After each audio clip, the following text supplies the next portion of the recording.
نبوت سے قبل رسول اللہ صلی اللہ علیہ وآلہ وسلم شریعت کی تفصیلات سے ناواقف تھے۔ اس آیت کریمہ میں اللہ تعالیٰ فرماتے ہیں کہ ہم نے آپ کو نبوت سے سرفراز فرمایا اور آپ کو دین کے تمام علوم سے آگاہ کیا اور نوازا، جس کے ذریعے آپ لوگوں کو اللہ تعالیٰ کی طرف رہنمائی فرماتے۔ وَوَجَدَكَ عَائِلًا فَأَغْنَىٰ، اللہ تعالیٰ نے آپ کو محتاج پایا تو آپ کو مالدار بنا دیا۔ اس آیت کریمہ میں اللہ تعالیٰ نبی کریم صلی اللہ علیہ وآلہ وسلم کو خطاب فرماتے ہوئے اپنی نعمت یاد دلا رہے ہیں کہ آپ یتیم تھے، آپ کے پاس کوئی دولت نہیں تھی، پھر اللہ تعالیٰ نے آپ کو دولت عطا فرمائی اور آپ کو فقر و غربت سے نکال کر غنی اور مالدار بنا دیا۔ فَأَمَّا الْيَتِيمَ فَلَا تَقْهَرْ، تو آپ یتیم پر سختی مت کیجیے۔ رسول اللہ صلی اللہ علیہ وآلہ وسلم نے یتیمی کی زندگی گزاری تھی، لہذا آپ کو ان احسانات و جذبات کا اچھی طرح علم تھا جو ایک یتیم کے ذہن و دماغ میں اور دل میں آتے رہتے ہیں۔ عام طور پر لوگ یتیموں کی خبر گیری نہیں کرتے ہیں اور ان کے ساتھ شفقت و محبت کا برتاؤ نہیں کرتے ہیں۔ یہی وجہ ہے کہ اللہ سبحانہ وتعالی نے یتیموں کی دیکھ بھال اور پرورش کرنے والوں کے لیے اجر عظیم کا وعدہ فرمایا ہے۔ ایک حدیث شریف میں وارد ہے کہ مسلمانوں کے گھروں میں سے بہترین گھر وہ ہے جس میں یتیم بچہ ہو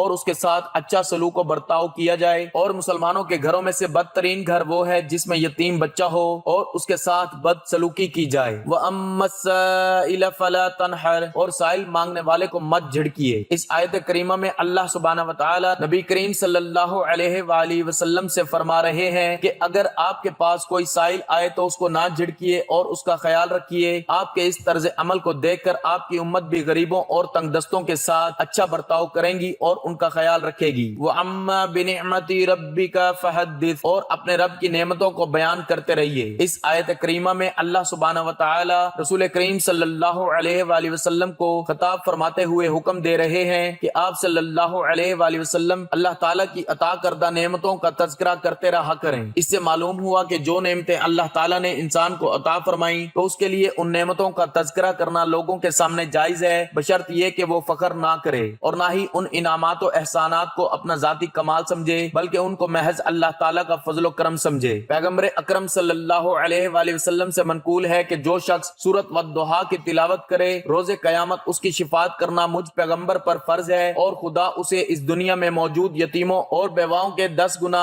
ثواب عطا کرے گا۔ ایک اور حدیث میں امام صادق علیہ السلام سے یوں منقول ہے کہ جو شخص سورہ والضحیٰ، سورۃ اللیل، سورۃ علم نشرح اور سورۃ شمس کو دن یا رات میں تلاوت کرے تو قیامت کے دن اس کے آس پاس موجود تمام چیزیں اس کے حق میں گواہی دیں گی، یہاں تک کہ اس کے اپنے بال، جلد، گوشت، ہڈیاں، خون، رگیں اور عصب وغیرہ بھی، اور یہ سب فضائل اس کے لیے ہیں جو اسے پڑھے اور اس پر عمل کرے۔ حضرت ذوالنون مصری رحمت اللہ علیہ ارشاد فرماتے ہیں کہ میں ایک روز دریائے نیل کے کنارے کنارے جا رہا تھا، میں نے دیکھا کہ ایک بچھو دریا کے کنارے کی جانب بھاگتا ہوا آ رہا تھا۔ جب وہ دریا کے کنارے پر پہنچا تو اسی وقت دریا سے ایک کچھوا نمودار ہوا جو اس بچھو کو لے کر پھر دریا کے دوسرے کنارے کی جانب چل پڑا۔ حضرت ذوالنون فرماتے ہیں کہ مجھے بھی پھر شوق پیدا ہوا کہ میں دیکھوں کہ یہ بچھو اور کچھوا کہاں جاتے ہیں اور کیا کرتے ہیں۔ چنانچہ میں ایک کشتی پر سوار ہوا اور ان کے پیچھے پیچھے ہو لیا۔ وہ بچھو دریا کے دوسرے کنارے پر جا کر دریا سے باہر نکل گیا اور ایک جانب کو دوڑنے لگا۔ جب وہ کچھوا دریا میں واپس آ گیا تو میں اس بچھو کے پیچھے ہو لیا۔ اچانک وہ بچھو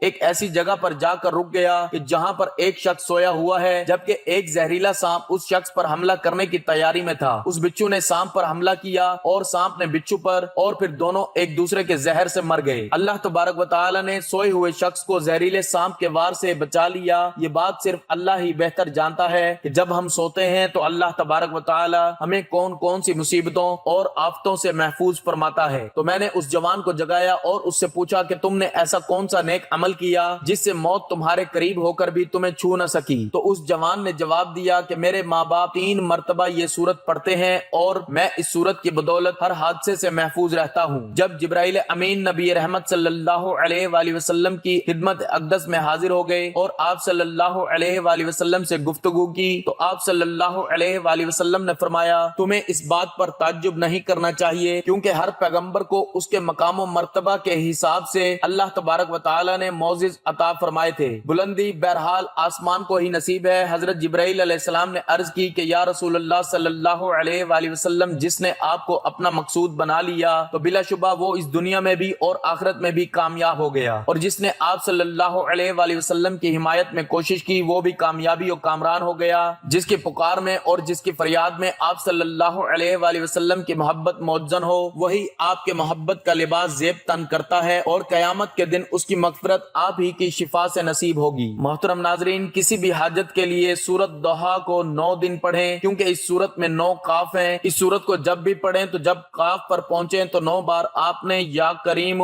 یا کریم یا کریم اللہ کا یہ نام پڑھنا ہے۔ جب آپ اس طرح اس عمل کو کریں گے، اس سورت کو پڑھیں گے، تو انشاءاللہ 9 دن کے اندر ہی جس مقصد کے لیے، جس حاجت کے لیے پڑھیں گے، آپ کا وہ مقصد، وہ حاجت پوری ہوگی۔ اس سورت کو کسی بھی حاجت کے لیے لازمی پڑھیں۔ ناظرین، گزارش ہے کہ اللہ تعالیٰ کے 99 ناموں میں سے کوئی ایک نام لکھ کر کمنٹس میں ضرور شیئر کریں۔ اللہ تعالیٰ ہم سب کا حامی و ناصر ہو، آمین، جزاک اللہ۔